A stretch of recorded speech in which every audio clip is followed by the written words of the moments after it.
피부 처짐의 정도가 제일 중요한데 피부 처짐이 심하게 되면은 눈썹파 거상이나 이마 거상 같은 걸 통해서 쌍꺼풀 라인을 크게 보이고 싶다 하는 분들은 눈썹파 거상이나 이마 거상을 같이 고려하시는 게.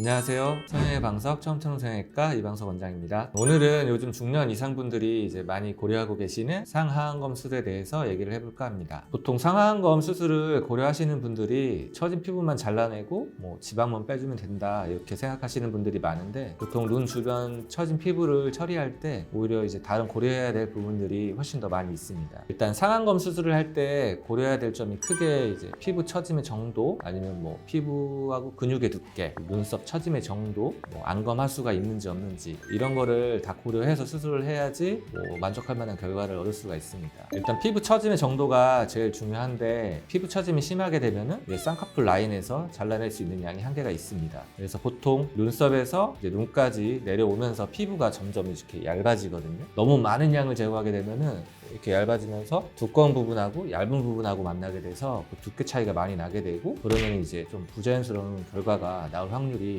높게 됩니다. 그래서 피부가 많이 처지신 분들은 눈썹파 거상이나 아니면 또 이마 거상 같은 걸 통해서 어느 정도 처진 피부를 같이 처리를 해주는 것이 좀 더 자연스러운 결과를 낼 수 있게 됩니다. 이 남성부 같은 경우에는 이제 눈도 피부도 많이 처지고 이마를 많이 쓰시니까 이마 주름도 많은데, 이런 분들은 이제 처음부터 이제 워낙에 많이 처지셔가지고 상안검 수술을 하면서 눈썹에서도 같이 피부를 잘라주는 수술을 했습니다. 그리고 나서도 약간 그 미간에 주름이 조금 생기고, 아무래도 이렇게 피부가 많이 잘라져 나가게 되면은 인상이 조금 강해지는 경향이 있거든요. 그런 걸 얘기하셔가지고 이제 이마 거상을 추가로 해서 전체적으로 많이 개선된 모습을 볼 수가 있고, 이렇게 피부가 많이 처지신 분들은 한 군데에서만 피부 처진 거를 해결하려고 하지 말고 조금씩 여러 군데에서 나눠가지고 처진 거를 처리를 해주는 게 좀 더 자연스러운 결과를 낼 수가 있습니다. 다음으로 이제 피부와 근육의 두께인데요. 피부랑 근육이 두꺼우신 분들은 눈두덩이가 이게 수술 전부터 좀 두꺼운 느낌이 드는 경우가 많이 있습니다. 이런 상태에서 이제 쌍꺼풀을 좀 높게 잡거나 아니면 피부를 좀 많이 잘라내게 되면은 눈두덩이가 더 두툼해질 수가 있습니다. 지금 이분 같은 경우에는 눈두덩이가 아주 두툼하시죠. 본인이 얘기하시는 게 눈두덩이 두껍다, 약간 쌍꺼풀을 크게 원하시는데, 이런 분은 절대로 쌍꺼풀을 크게 하려고 하면은 많이 부자연스러운 그런 쌍꺼풀 모양이 될 확률이 높습니다. 그래서 이분은 이마 거상을 같이 추천을 드렸는데, 지금은 눈수술만 하시고 나중에 한번 다시 고려해보겠다 이렇게 말씀하셔서 눈수술만 진행한 사진이고, 이런 경우에는 쌍꺼풀을 이렇게 좀 최대한 덜 보이게 해야지 눈두덩이 두툼해지는 걸 막을 수가 있습니다. 지금 이제 전후 사진을 보시게 되면은 이게 이제 한 3개월 정도 된 사진인데, 확실히 전보다 쌍꺼풀을 낮게 잡았는데도 좀 두툼한 느낌이 들죠. 시간이 지나면 이것보다는 좀 더 자연스럽게 되긴 하겠지만은, 이런 경우에는 쌍꺼풀을 최대한 좀 낮게 잡고 크게 하고 싶으신 분들은 눈썹을 좀 올려가지고 쌍꺼풀을 보이게 하는 그런 방법을 선택하는 것이 좀 자연스럽게 수술이 이루어질 수가 있습니다. 근데 보통 중년 여성분들이 약간 큰 쌍꺼풀을 좀 선호하시기 때문에, 그런 경우에는 쌍꺼풀 라인을 어느 정도 크게 보이고 싶다 하는 분들은 역시 눈썹파 거상이나 아니면 이마 거상을 같이 고려하시는 게, 이마 눈썹을 이렇게 당기면은 여기 피부가 좀 얇아지는 느낌이 들거든요, 눈두덩이가. 그래서 눈두덩이가 두터우신 분들은 이제 쌍꺼풀 라인을 좀 낮게 잡고 눈썹을 올려주는 그런 방법을 고려하는 게 좋을 것 같습니다. 그리고 눈썹이 많이 내려오신 분들도 마찬가지로 이제 눈썹을 당연히 올려주는 그런 수술을 해주는 게 훨씬 도움이 될 것 같습니다. 이제 안검하수가 동반되거나 이제 처짐이 심하신 분들은 이제 이마를 사용해서 눈을 뜨는 분들이 많은데요. 이런 경우에 이제 처진 피부가 숨겨지게 됩니다. 이런 상태에서 상안검 수술을 하거나 이제 안검하수 교정을 하게 되면은 이제 눈썹을 쓰게 되니까 이 미간 쪽이 내려오거든요. 그래서 주름이 심해지고 눈 뒤쪽도 다시 눈썹을 안 쓰게 되면서 약간 덮이는 느낌이 들 수가 있습니다. 그래서 이런 거를 미리 고려하고 수술 계획을 해야 되고, 보통은 이런 경우에 이마 거상을 같이 해주는 게 눈썹 뒤쪽 그런 처짐을 올리는 거나 아니면 미간 주름에 효과를 많이 볼 수 있기 때문에, 안검하수가 좀 있으면서 눈썹 이마를 많이 쓰시면서, 그리고 처짐도 좀 많으신 분들은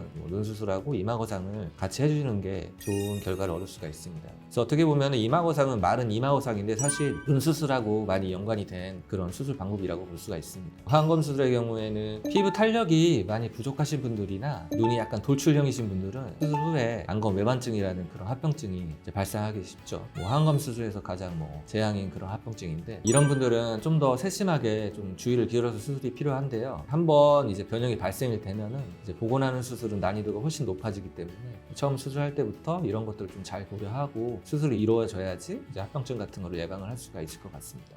오늘은 상하안검 수술 시에 고려해야 될 점들에 대해서 알아봤는데요. 상하안검 수술은 수술이 제대로 이루어지게 되면은 만족도가 아주 높은 수술이기 때문에 자기 상태에 따라서 잘 맞는 수술 방법을 찾으셔가지고 수술을 좀 하셨으면 하는 바람에 이번 영상을 한번 제작해 봤습니다. 도움이 되셨으면 구독, 좋아요 부탁드리겠습니다. 지금까지 처음처럼 성형외과 이방석 원장이었습니다.